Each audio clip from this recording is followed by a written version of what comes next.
Bienvenidos nuevamente, melómanos, colegas y estudiosos de la música, a esta que es nuestra aula virtual. El día de hoy vamos a continuar con la segunda parte del tema de los intervalos en la música. Profundizaremos en su estudio, mencionando sus características y propiedades más importantes, así como dando nuevas clasificaciones. Sin más preámbulo, comencemos.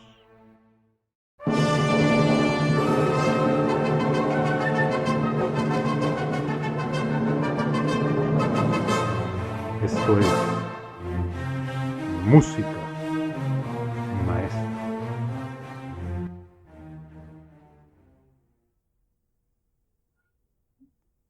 Ya hablamos de cómo se miden o cómo se construyen los intervalos.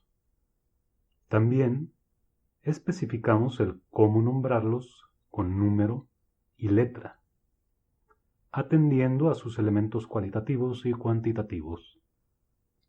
Ahora bien, les explicaré otras de las características o clasificaciones que pueden tener los intervalos en la música. La primera es dependiendo de si se tocan las notas en sucesión o bien al mismo tiempo. Si recordamos las definiciones de melodía y armonía, entonces sabremos que todo lo que llamamos melódico se refiere a una sucesión, mientras lo que llamamos armónico es cuando suena al mismo tiempo. Por tanto, si tocamos las dos notas del intervalo una tras otra, entonces diremos que es un intervalo melódico. En cambio, si tocamos las dos notas al mismo tiempo, diremos que es un intervalo armónico. Esta clasificación no interfiere con nuestra medición o nombramiento de intervalos, como por ejemplo, este intervalo es una tercera mayor melódica, mientras que este otro es un intervalo de tercera mayor armónica. Entendiendo esta diferencia fundamental, podremos entonces añadir otras clasificaciones de acuerdo si son melódicos o armónicos. En el caso de los intervalos melódicos, al sonar uno después de otro, podemos darnos cuenta que tienen un movimiento y por ende una dirección. Si observamos al teclado es evidente que la segunda nota puede ir a la derecha o a la izquierda de la primera, pero en la música no tenemos esas direcciones. Más bien nos fijamos si el segundo sonido es más agudo o más grave. Si es más agudo, que es hacia la derecha del teclado, también solemos decir que está más arriba por cómo lo escribimos en un pentagrama. Si es más grave, decimos que está más abajo. Un término un tanto más técnico entonces sería decir que los intervalos melódicos pueden tener dirección ascendente cuando va de lo grave a lo agudo o descendente cuando va de lo agudo a lo grave. En este ejemplo, si tocamos el siguiente intervalo, quinta justa, de esta manera, entonces será una quinta justa ascendente. Sin embargo, el mismo intervalo, tocado en este otro orden, será una quinta justa descendente. Un intervalo armónico no tiene dirección, ya que las dos notas son tocadas de manera simultánea. En cambio, vamos a tener otra clasificación de acuerdo a su sonoridad o sensación que nos produce el escuchar esos dos sonidos al mismo tiempo. Antes de iniciar con dicha clasificación, es importante señalar que la apreciación o sentimiento que da cada combinación de sonidos es un tanto subjetiva. O sea, cada persona puede describirlo de una manera diferente de acuerdo a lo que ha vivido y escuchado. Trataré de dar una descripción, por lo tanto, con los términos más neutros que sea posible y que se puedan aplicar de la manera más general dentro de la música.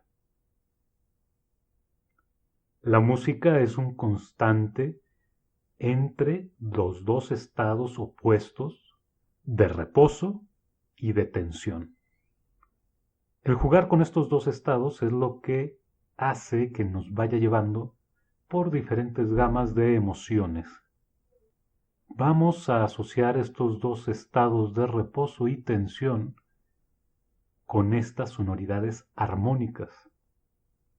Cuando sentimos que lo que escuchamos no nos hace sentir incómodos o ansiosos, sino que podemos escucharlo por largo rato sin que nos exalte de alguna manera, entonces lo relacionaremos con una consonancia, un estado de reposo.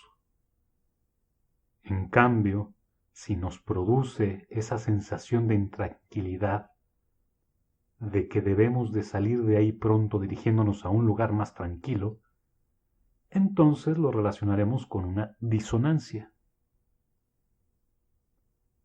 Esta clasificación general aplica no solo a intervalos, sino a más elementos musicales como acordes y triadas. Escuchemos. Todas estas sonoridades son disonantes, mientras estas otras son consonantes.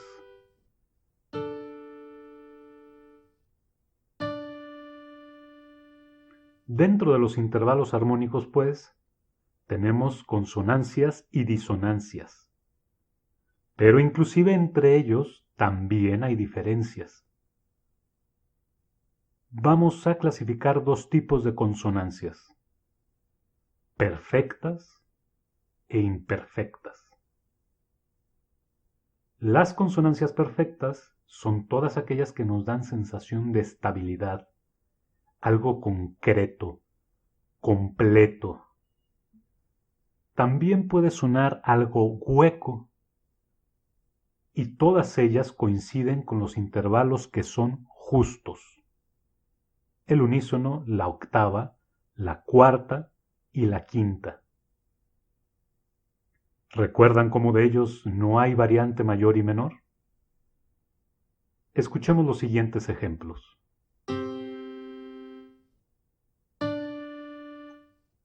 Hay otros intervalos que no nos producen sensación irritante, pero que tienen ligeras variaciones que hacen que suenen más inestables.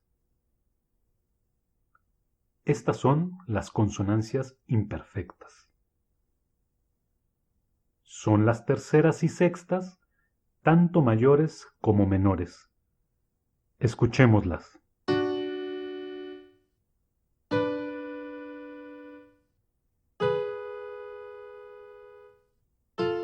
Vamos tocando algunas consonancias a ver si pueden distinguir si se trata de consonancia perfecta o imperfecta.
Enseguida tenemos las disonancias. Estas sí las percibimos como un choque, como si algo no estuviera correcto. Estas se clasifican como diatónicas o cromáticas. Por el momento solo nos enfocaremos en las disonancias diatónicas, que son aquellas que encontramos de manera natural en la tonalidad mayor y menor. Estas son segundas y séptimas tanto mayores como menores. Escuchémoslas.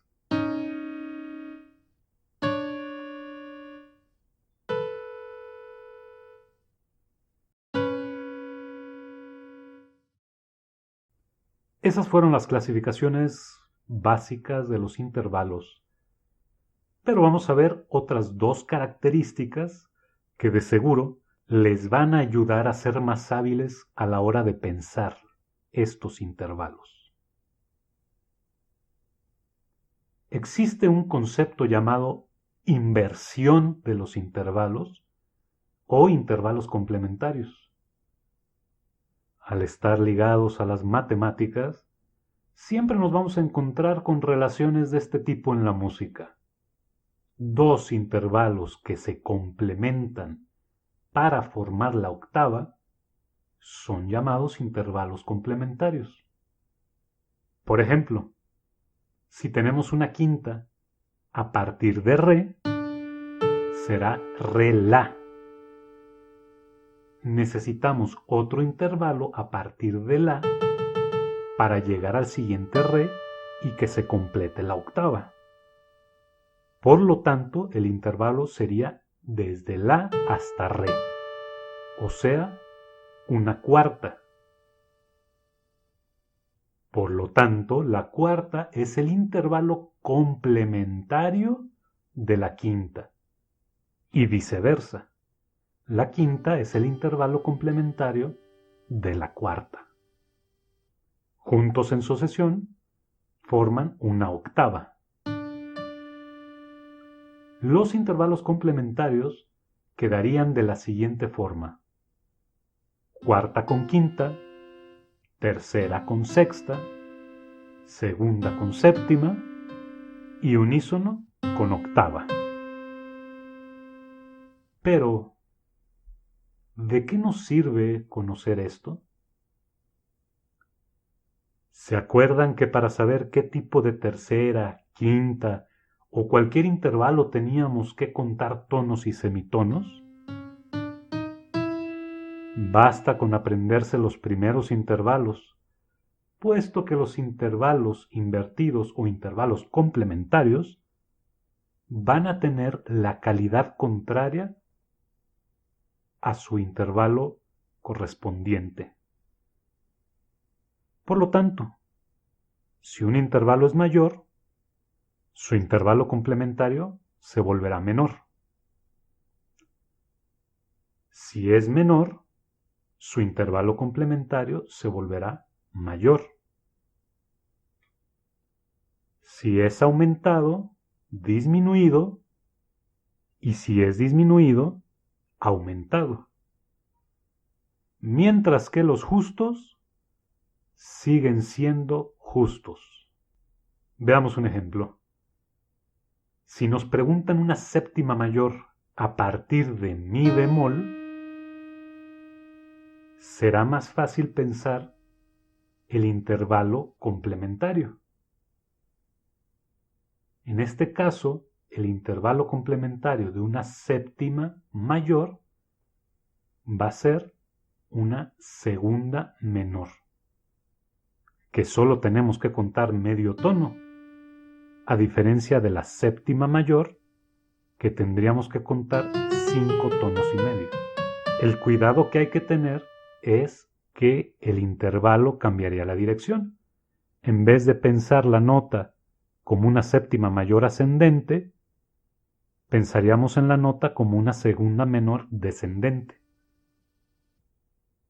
En este ejemplo, la segunda menor descendente de mi bemol es re. Por lo tanto, si nos están pidiendo la séptima mayor ascendente de mi bemol, es re. He de confesar que también a mí se me olvidaban a veces la cantidad de tonos y semitonos que tenían los intervalos más grandes. Para que no se preocupen si no se los aprenden como tabla de multiplicar. La inversión de los intervalos me ayudó bastante para agilizar mi proceso. Y llega un punto en que por la práctica te aprendes todas las combinaciones de notas posibles. El otro concepto a revisar es el de los intervalos compuestos. La definición de intervalo compuesto es todo aquel que pasa de la octava. Por ejemplo, novenas, décimas, doceavas, quinceavas. Para sacar el intervalo compuesto correspondiente a un intervalo simple, o sea, aquellos que no pasan de la octava, basta con sumar 7 al número del intervalo simple. Por lo que en el caso de la segunda, si sumamos 7, nos da 9. Por lo tanto, será una novena. Como en este ejemplo de do a re. Si lo tocamos en esta distancia de un tono, diremos que es una segunda mayor. Mientras que si lo tocamos a esta distancia pasando la octava, será una novena mayor. Si tenemos do y queremos ir hasta el sol, sabemos que normalmente es una quinta justa. Pero si lo llevamos en cambio hasta este sol de la siguiente octava, será 5 más 7, 12, una doceava. A diferencia de los intervalos complementarios, los intervalos compuestos mantienen la calidad de su intervalo simple correspondiente. Por tanto, una tercera menor se convertirá en una décima menor. Una cuarta justa se convertirá en una onceava justa. Una quinta disminuida se convertirá en una doceava disminuida. Ahora que ya sabemos toda la clasificación de los intervalos, podemos hacer una larga lista de especificaciones de un intervalo dado. Por ejemplo, este intervalo, mi, la. En este caso, sabemos que la distancia fue de 2 tonos y medio y por tanto es una cuarta justa. Se tocó simultáneo, por lo tanto es un intervalo armónico. Por su sonoridad, es una consonancia perfecta. Su intervalo invertido o su intervalo complementario sería la quinta justa desde la hasta mi. Y si quisiéramos hacerlo intervalo compuesto, sería de mi a la como onceava justa. Estén pendientes al ejercicio auditivo correspondiente, donde empezaremos a catalogar los intervalos armónicos por medio de su sonoridad, como consonancias perfectas, imperfectas o disonancias. Pueden practicar las diferentes clasificaciones con cualquier intervalo que se les ocurra, como el ejemplo que pusimos de mi a la. Recuerden que en el grupo de Facebook encontrarán los archivos de la lección y demás material de todo lo que vamos viendo en los videos. Pues bien, esto ha sido todo por hoy. No se olviden de dejar sus comentarios. Suscríbanse y si les gustó o les sirvió, dejen like y toquen la campana de notificaciones. Nos escuchamos pronto dentro de este gran opus. Esto fue Música Maestra.